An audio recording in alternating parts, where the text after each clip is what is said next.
Gospel. A lot of people have been inspired by your journeys altogether. What advice would you give to Christians looking forward to getting married one day? Because you are all married. What would you give? I challenge them.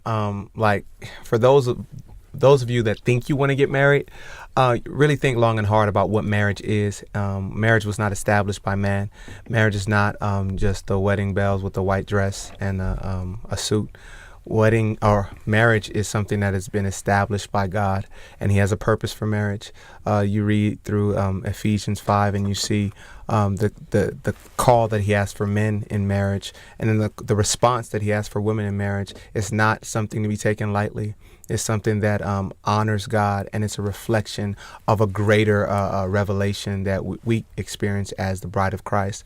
And I think if we look at it with that perspective, then we'll approach it more cautiously, and then with more reverence and with more a fueled motivation to want to please God if we actually love God. So for those of you that are believers, before you think about trying to, I just don't want someone to put a ring on it. Like, if you really understand the responsibility and the weight that God is calling you towards in this marriage thing, then you won't be just having your mind on Instagram pictures and a dope wedding dress, but it'll really be on how can I serve this man, and for a man, how can I give my life up for my wife as Christ did for the church. Yeah. That's one of the first things I would say. Fantastic. And I'll say, just to echo what my brother said, staying in love is not the same thing as staying in marriage, but it's a covenant. It's a binding agreement between two people that they made before God, and that doesn't mean love shouldn't be in marriage, or you shouldn't strive to be in love with one another. But I think a lot of times people think that love and marriage is merely based on this emotion, but no, it's based on a covenant between God and you, and that we should honor that, and we should honor.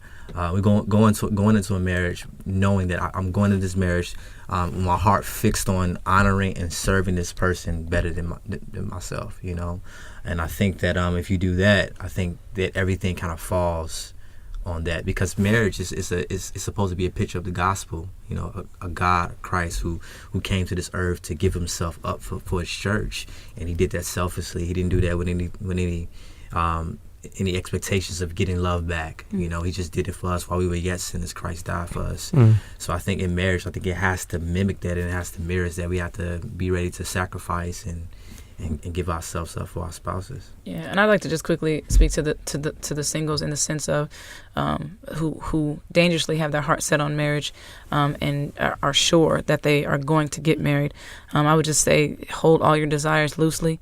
And don't think that marriage is a better place than singleness. I think that we value one over the other, and I don't believe that God does.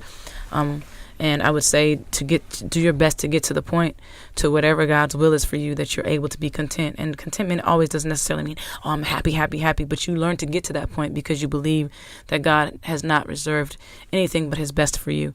And that this is a short time frame that we're here on this earth. And once we get married, it's kind of, once we get to heaven, it's going to be like, hey, peace out. Thank you for helping me get here. So, but I think that it's just sometimes we esteem it so much for more than what it truly is.